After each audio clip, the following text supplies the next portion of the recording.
Welcome, everyone. Thank you so much for being part of the episode 4 of People and Culture series. This time we're speaking about strategic communications and how to communicate effectively to get things done. My name is Mark Hamill and I'm the CEO of Architect Global. And as an organization, we center on many things to do with change and transformation. And today we are focusing on strategic communications. And just a bit of housekeeping for everyone. Please keep yourself on mute. And once we've asked Nigel a few questions, we'll open that up to the floor. You can add questions in the chat throughout and we will get to them at some point. And have fun. And I hope it's a very useful session for you.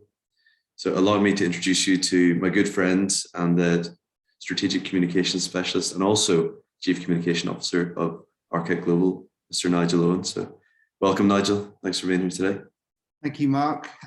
Just a little bit about myself. So I've worked in communications now for 25 years, which I hate saying now because it makes me feel very old. But in that time, I worked with some really, really large global brands, as well as many smaller businesses as well, and startups helping them. A lot of time in the financial sector.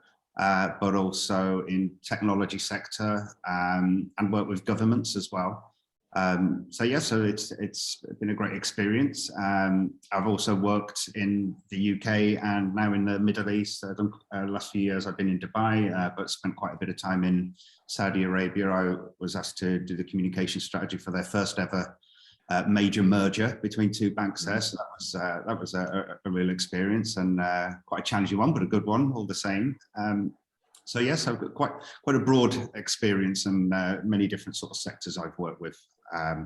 I've managed internal communications teams and PR teams, and I now currently help organizations with Architect in all aspects of communications, from strategic advice to different types of campaigns, and also just communicating across different channels as well.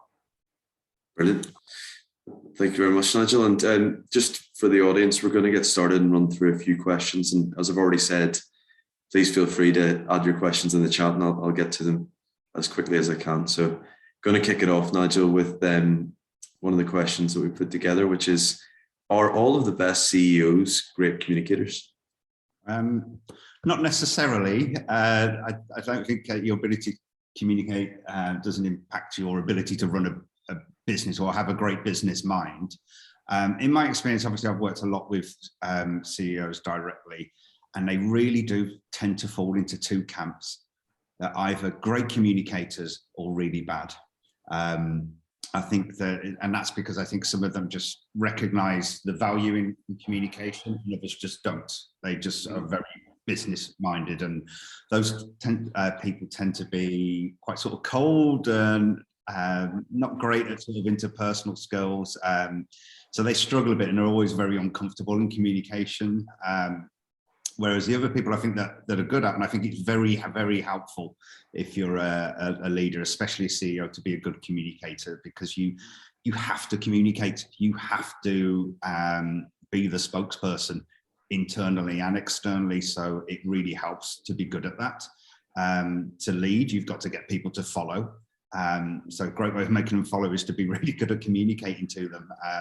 The people I've seen that are really good at it are great communicators, and they inspire people. They have lots of empathy, and they make you want to do a good job for them. But yeah, quite often there's quite a lot of CEOs that just don't see too much value in it, and kind of just sort of rule by sort of fear, really, and just get people to do things that they don't want to, which doesn't create a great culture.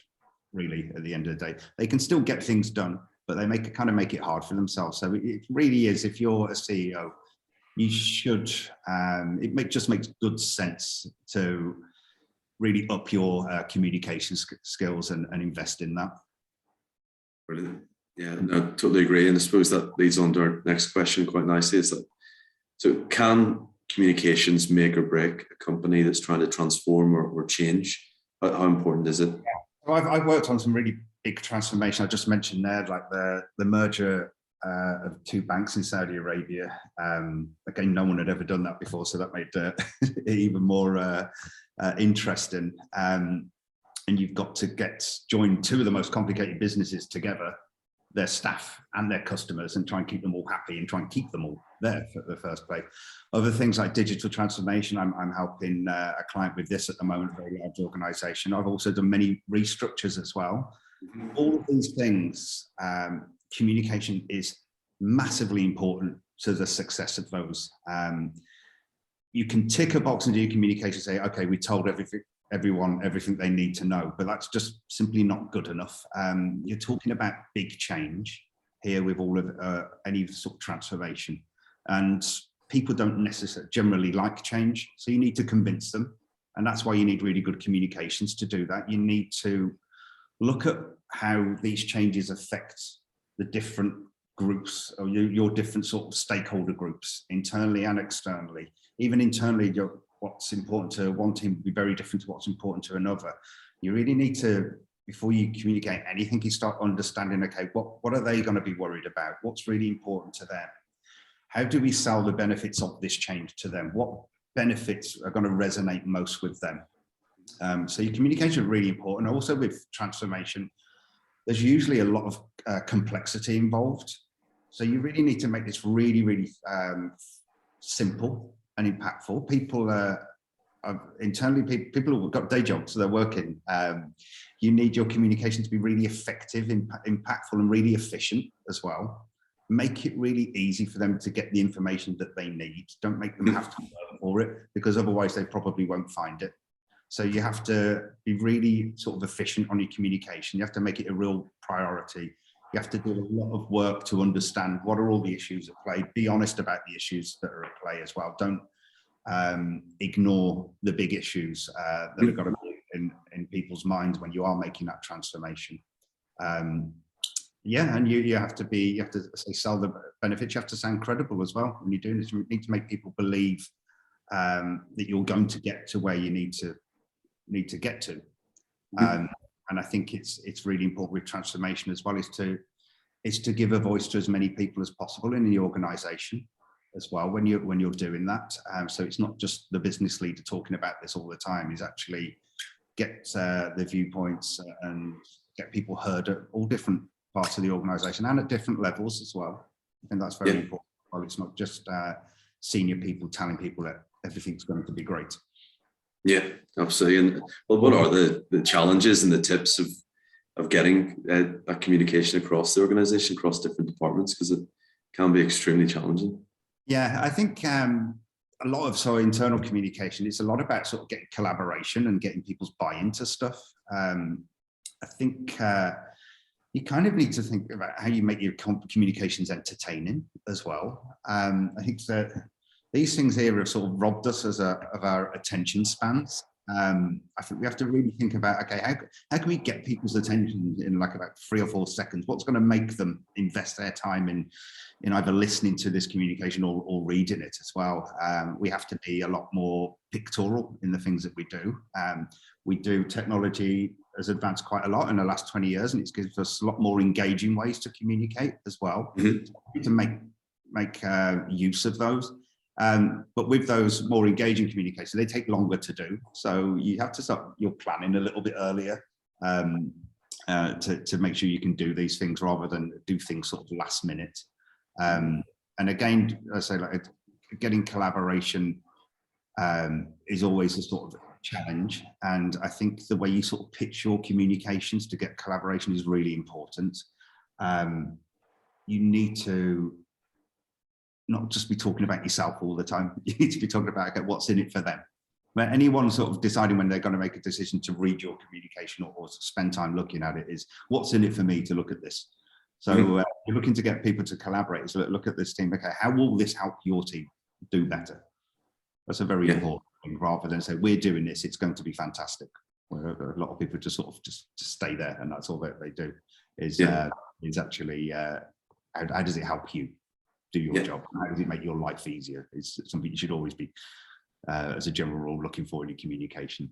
Just that meaningful benefits, I think you need to be sort of selling in these communications, I think. Oh, definitely. And I think that, do you think in that case, then pretty much all leaders in the organization should be savvy when it comes to communications as spokespeople, either internally or externally? Or? Going back to what I was saying before, if you're a leader, you want to get people to follow, so you have to inspire them. So being a communicator will do that. It really is. I mean, the more senior you get, you'll naturally probably be asked to be a spokesperson. With that comes great responsibility, because when you're speaking externally, certainly you're the voice of that company. What you say can affect its share price, could cause a social media storm if you say the wrong thing. And people do that all the time, and we quite enjoy looking at those stories. They're usually quite fun. So you have that becomes part of your sort of role, really, is to be a good communicator, because you have a responsibility to do it well. So invest the time in understanding how you do that well. The first thing I think most relevant to everyone is just get your presentation skills really good. And you'll only really do that by putting yourself out there and presenting. And do the big scary presentations, and then you won't be scared of them anymore. I was very conscious sort of early on in my career. I was giving a lot of speakers advice in a company when they were doing either like big conferences stuff, and I hadn't done that much of it myself. So I made myself do it, and I give myself a sort of program, a sort of presentation I'm going to do. And then I had this one where I was going to go out and get on a stage in front of 5,000 people. And I thought this, at the start of that, I was really scared, and everyone's really scared about doing presentations until they've done lots of them. And with that, it was all about preparation. Presentation skills is a great way to impress people. It's a great way to climb the ladder as well for people on their career. If you see someone impressive on the stage, then you get people's attention. So with presentations, really invest in that practice. If you're going to talk publicly, practice what you're going to say. So when you go to talk publicly, what you go to say isn't the first time you said it. If you're doing a presentation where you've got slides behind, you should know what are on those slides. You should know exactly what you're going to say when you click. It really shows those who do it and those who don't. The ones that do practice are the interesting people that people pay attention to. The ones that don't are the ones that bore the hell out of people and nobody pays attention. I think we've all seen those, yeah. Absolutely. There's sort of too many of them. And also, if you're going to be an external spokesperson as well, is do the media training and do that training in the different formats. It's very different feeling to be in a radio studio to having a live TV interview. There are companies that you can go to that will put you in those sort of fake dummy situations with experienced sort of journalists that will do this. And then you've had that experience. So when you walk in for the first time in real life in the studio, you're not freaked out by the environment. A lot of the interviews people are doing now is these what they call down the line, where you would go into a studio and there's nothing in there apart from a camera lens pointing at you. It's very, very weird and uncomfortable feeling doing that. So once you practiced it, you know what to expect, and it's not going to make you nervous.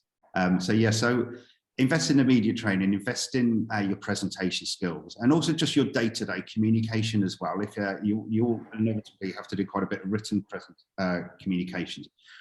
Spend as much time editing your communications as you do writing them. Is a good rule. It will always be better if you do that. Read your communications out loud. If they sound weird, then they're weird and they're not right. Ditch the ego, ditch the corporate speak. I think when people sort of go up to climb the ladder, there's this horrible thing in organizations where as people sort of go up the ladder, they start using more jargon to sound like they're in the club.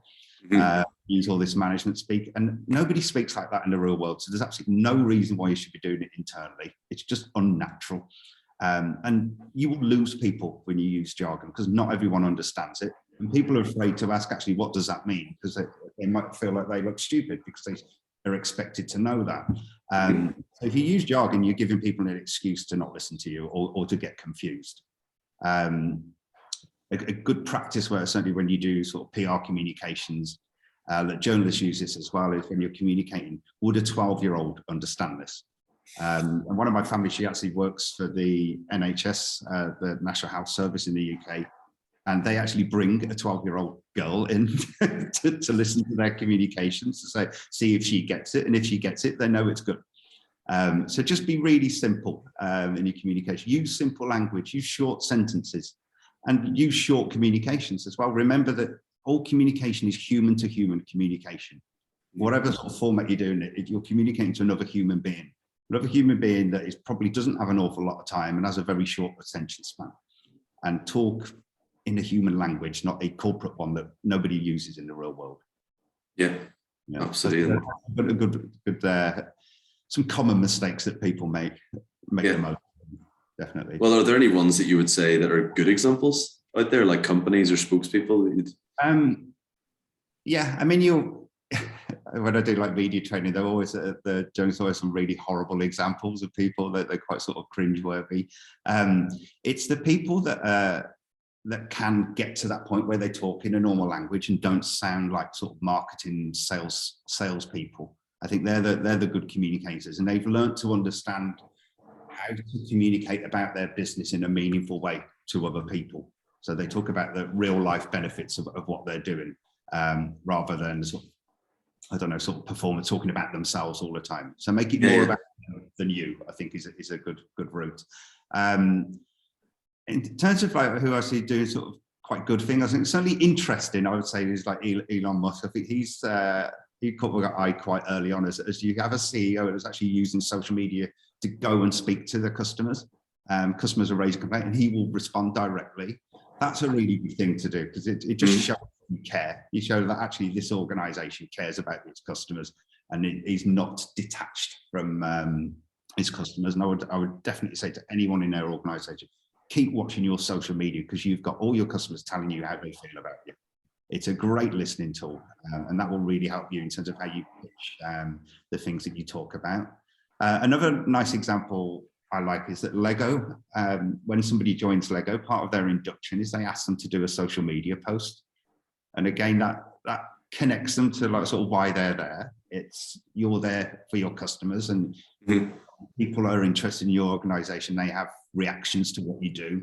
It really sort of connects people, like stop them living in this sort of bubble, is that your company has an impact on its customers and people are interested in it, and what you say is important and has a reaction to it. So that was quite a nice thing for people. Another really great organization, probably one that not too many of you may have heard of, but they are a very successful international firm. It's one that I work with called Reactor. They're a Finnish technology firm. And certainly in this region, especially, there is so much hype around technology like AI and blockchain. Everyone just starts using all this sort of language hype. They all sound the same. It's going to change everything. It's going to be fantastic. It's going to be brilliant. This is a technology firm, and they just talk in a completely different way. I don't know whether it's because they're Finnish and they're famous for their humility and their panic at the idea that they might come across as having an ego. It's quite unique sort of cultural trait, I think, for a lot of people in that country, but it's actually a really good one. They're very humble and very realistic about stuff. Like, for example, artificial intelligence. They were asked to do lots of talks in the region here because they just obviously were very smart. They had one of Europe's best experts there. But the way he talked about it was really interesting. He wasn't talking about it's fantastic, it's going to do this. He talked about its limitations. It can't. He described it as AI as Rain Man. It could you could throw a bunch of matches on the floor and it'll tell you how many are there, but he can't cross the road on his own. Just the way that his examples he gave, but he was just very realistic and credible. And if you look at Reactors, look at them on social media and on their website, the way they communicate about technology, it's about where it's heading, how it makes people feel, the role of it. It's not obsessed about the technology itself. They talk about the ramifications of new technologies and how that impacts daily life and businesses. So they talk about it in a very different way, but a very interesting one, and it just makes them sound very different to everyone else. And also, I think, makes them sound a lot smarter than everyone else as well.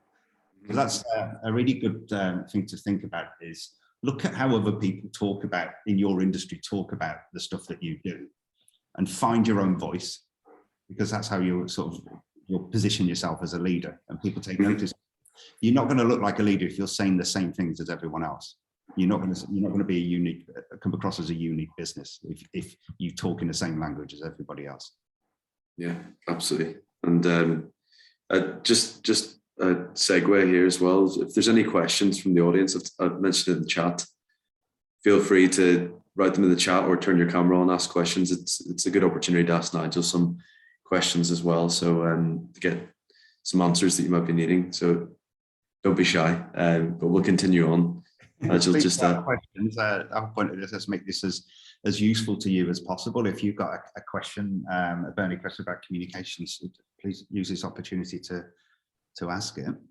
Yeah, absolutely. And well, one of the things over the last 2 years, in particular with COVID restrictions, so many crises out there for pretty much every industry, and a lot of companies have made big mistakes. So, what are the reasons for why they don't manage their communications around these crises that are happening? Do you have any examples of reasons for that? Let's say.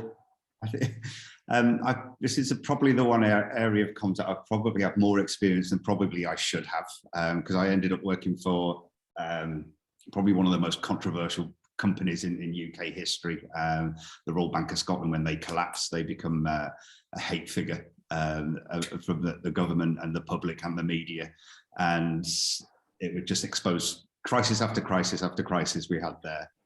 So we got very good at it, I think, because we had a lot of practice. I think the problem with a crisis is they don't come that often for an organisation, so it's easy for them to sort of panic. And I think that's probably what most companies do, is they panic, and they just need to sort of step back and take a deep breath and look at the big picture. I think in a crisis, you have to remember that your end result is to retain the trust in your organisation of your staff and of your customers. So remember that's what the crisis is ultimately about. And at the end of it is, have you done enough to retain that trust?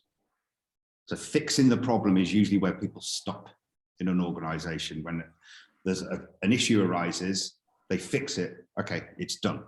The longer that crisis goes on for, the less likely fixing the problem is going to actually fix the real problem and fix the trust. If you have say you're a bank and your systems go down, and that's happened at the bank I've been in, if your systems go down and people can't access their money, that's a great big huge deal. If that runs on for days, which it did in this case, then you have a massive, massive breakdown in trust. So you can't just fix the problem and expect that your customers to be, okay, fine, I've forgotten that. They haven't. They will remember it. So yeah, you need to think of this transformational remedy. You need to make a big change by sort of way of apology, and to show people that will never happen again. So don't just look at fixing the problem, think of fixing the trust, and do we need to do something above and beyond what is expected of us to win back that trust? And that becomes more and more important the longer that crisis goes on. Also, people are very slow to respond in a crisis. Again, the panic sets in, and they start trying to fix it straight away. So you have to recognize if it's a really big noticeable crisis that is affecting your customers, and the great thing here is you should listening to social media will tell you if there's a crisis, and it will tell you what that crisis is and all the details of it, probably way before you work it out yourself as an organization. An example that I've just mentioned there, when the systems went down at RBS, the banking systems, it took about 2 hours before we got information on that at the press office. But within that 2 hours, I'd got more information than they told me by monitoring what was being said on social media and the customers they were interviewing live on the news. So listen to your social media, or if it's that bad in the media contacting, listen to what they're actually bringing up, because that's what really matters, and that's what you need to address. And being quick to respond is really important, because it shows that you can. It shows you're taking it serious. So be quick to respond and keep that dialogue open. Even when quite often you won't have an awful lot to say, but it just shows the fact that you keep communicating shows that it's a priority to you, and we understand, and it allows you to keep empathizing with them. And this is again another thing where people don't do is there's a bit of sort of arrogance there sometimes. They don't feel the need to actually hold their hands up and say sorry. It goes a long way to hold your hands up and say sorry really early. And about that first response as well, the sort of fire grows in a crisis. The longer you don't communicate, that fire starts to rage, and the damage it does to your reputation becomes much greater. And I was really impressed by I think it was American Airlines, when their plane landed in the Hudson River. they had a response out in 20 minutes. They made a statement. And that's Oh. a very a big, serious crisis, a very big, complicated business, that they were able to get a communication out in 20 minutes. So if they can, anyone can. But most companies find that very difficult. But that straight away showed that they cared, and they were all over the issue. So that's a very important one as well. But yeah, unfortunately, I think practice does make perfect on sort of crisis management. Another point as well on the crisis side as well is leadership teams tend to be very bad in a crisis, because there's a lot of ego around the table in a leadership team, and especially when it's apparent where the crisis is, it will fall. The blame. Yeah, I can imagine. It's somebody's responsibility. Yeah. So they will try to cover it up, and it's quite a natural reaction, and it's not surprising that people do that, or they will refuse to sort of comment and will go into hiding. Even that often happens quite a lot. If you are in a crisis situation and that crisis happens sort of in your area of business, the best thing you can do is just be open and honest about it. Because it will always come back to bite you if you try to cover it up. It always gets found out who did what. It's just be honest about it, and you will look a lot more impressive if you're trying to sort it out rather than trying to cover it up and trying to lessen the issue. Yeah. And just remember your customer all the way through the crisis. I've been in crisis situations where they've been going around the leadership team, they're all talking about, okay, like what's happening now, who's doing what? And there'll be like 8 people in, and I'm the first person to raise the issue of like, okay, what are we doing for our customers? I was like, why am I the first person to be saying that? It shouldn't be. You should all be saying that. Think about what is happening, how it affects them, and what you can do, and what you have to do beyond the BAU to help them. So whether that's setting up an emergency helpline for them, waiving fees, whatever, do things above and beyond what is expected of you in a crisis. And you have to do them fast. Yeah, well, the question I think in that case is, have there been any examples for you where you've been the customer on the receiving end of a company that's failed you, let's say, and then I think, and then from a comms perspective, you're looking at it thinking, well, they could have done that better. There was a bank, and I won't name them. It wasn't one I worked for, but I was a customer, still a customer of them. They had an outage, and they did literally everything wrong in managing it. So like people couldn't access their money. They just ignored the problem at first, and literally thousands of their customers screaming at them on social media. They had people queuing up outside the banks. The media were reporting on it, and they just said nothing, which is kind of unforgivable. The worst thing that they did is a few days later put out a press release saying it was fixed when it wasn't. The worst thing you can do is lie. So I'm sat there. I can't ask for my money. I know they're lying. That tells me a hell of a lot about that organization and how arrogant it is and how little it cares about its customers. So that a lot of trust was broken there, and they eventually fixed it, but they didn't fix the trust. They lost trust and never won it back with people. So when these things happen and you don't empathize, you don't go above and beyond to fix that trust, that customer is not going to want to do more business with you. Yeah. You're probably the last people that will want to do more business with. So it's really important. And I think the root cause of how they handled it was the arrogance. Absolutely. And it just shows the importance of how it affects bottom line of companies as well. That's the thing. If your customers are walking, then that is not good for business. Obviously, a lot of people don't see that. So, well, if a company was, let's say, to begin on its journey let's say for communications or crisis communication, whatever it may be, what would you say is the first step? I think it depends what you want to do, whether it's like an overall sort of communication strategy or if you're just looking at communicating a sort of project. I think also communication all starts with knowing your audience. And the more you understand your audience, the more you're going to get your communication right. Really think long and hard about ask them. Try not to guess them. If you have the opportunity to ask and research and understand sentiments, that is really useful. Then you've got some sort of facts that you can base your communication approach off. So you know your starting point rather than sort of taking a sort of leap of faith and going, I think this is the right way to pitch this. If you look, like I say, if you need a communication strategy for a certain project, is think about meaningful benefits that project brings, and think about how you can communicate that in a really simple and impactful way. Think about all the channels of communications you've got available to you, and think about packaging up your communication in the right way for that that format as well. I do see companies sort of communicating really badly where it might work in one channel, but they try and do the same thing in a different channel. It's just not the right thing to do. Social media is a great example that each social media channel is very different, and you have to do things very differently there. So it does create a lot more work for you, social media, on the communication side. You have to get that right. But in terms of your overall communication strategy, I think that kind of just boils down to your reputation. Is how can you enhance and defend your reputation with your communication strategy? So I think a good starting point is to really think about what your USPs are. Yeah. Think about the things that you can say that nobody else can say. That is how you differentiate yourself. So many companies fall into this sort of trap of whatever sector they're in.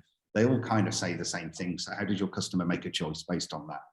Mm-hmm. You just have to work at that, and it does take a bit of time. Doing that research is working out, okay, what are we really good at? What can we say that other people can't say? Then look for proof points of that, so you're credible when you say, evidence this. I think more and more, I think we're less likely to buy what people tell us now.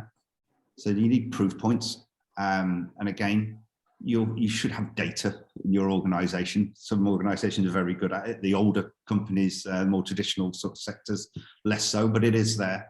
You just have to work a little bit harder at it. So look for the positives in the data, and proof points and evidence to back up the things that you're saying, so people believe you. I think definitely. Brilliant. Well, just going to open it up to the floor, I guess. If it's not questions, if anyone has any examples, any story, anything at all, and they'd like to add, feel free to turn your camera on, your microphone on, or add in the chat.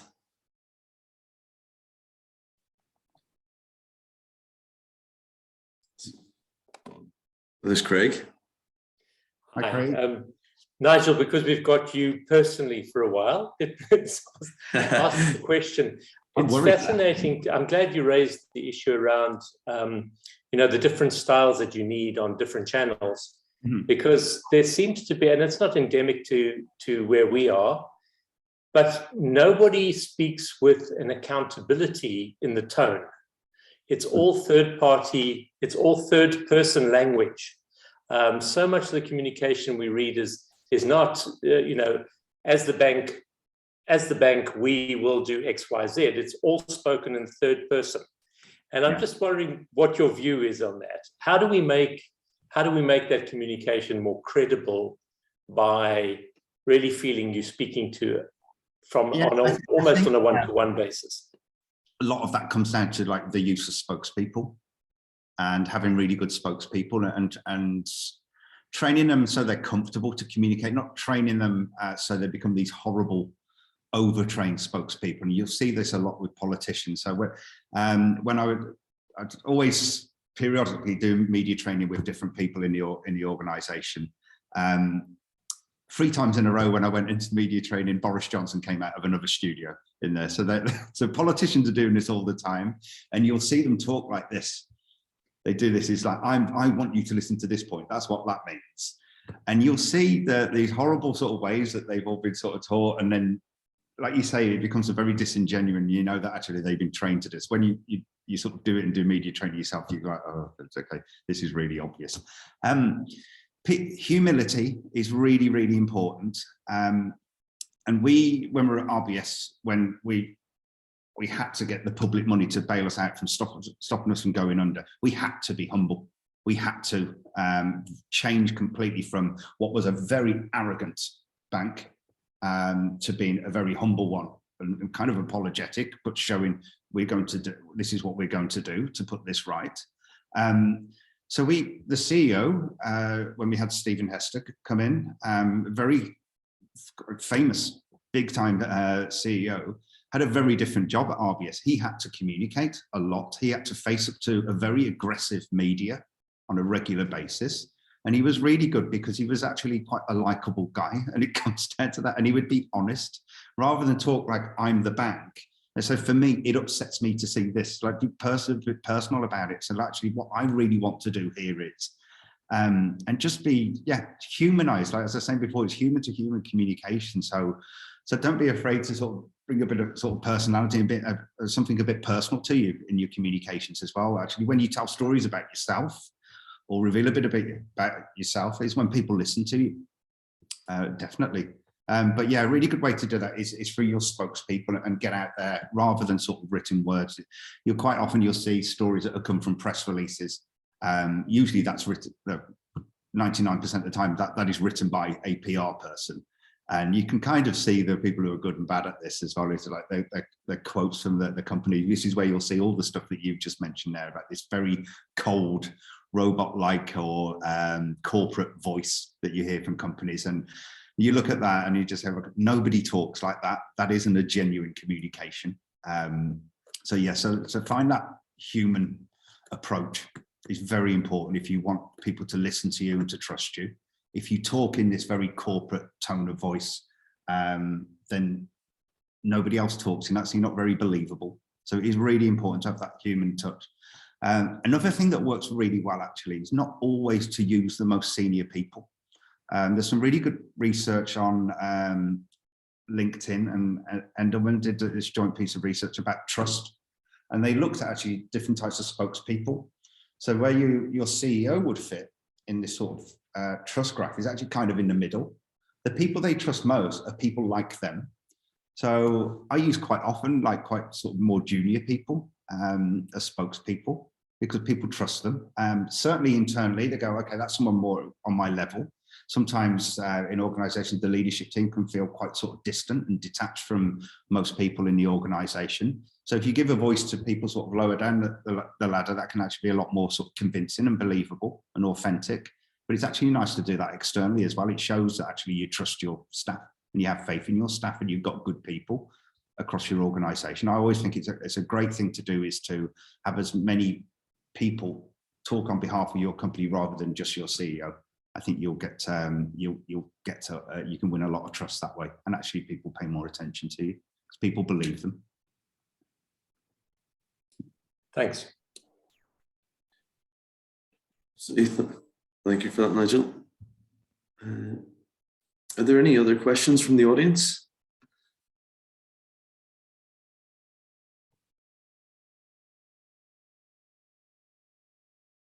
I think that is it for today, everybody. So thank you so much for being a part of this event. And if you have any questions that come up after, please feel free to reach out. We'll send you the video of the recording within the next 24 hours. And Nigel, huge thank you. That was really insightful. Great examples as well. I think everyone can relate to those.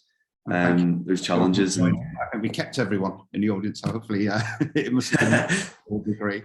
But yeah, if anyone thinks of things that are what they wish they'd asked, then please just fire them through, and I'll certainly do my best to come back to you. Brilliant. Thanks, everybody. Speak to you soon. Thank you. Thanks.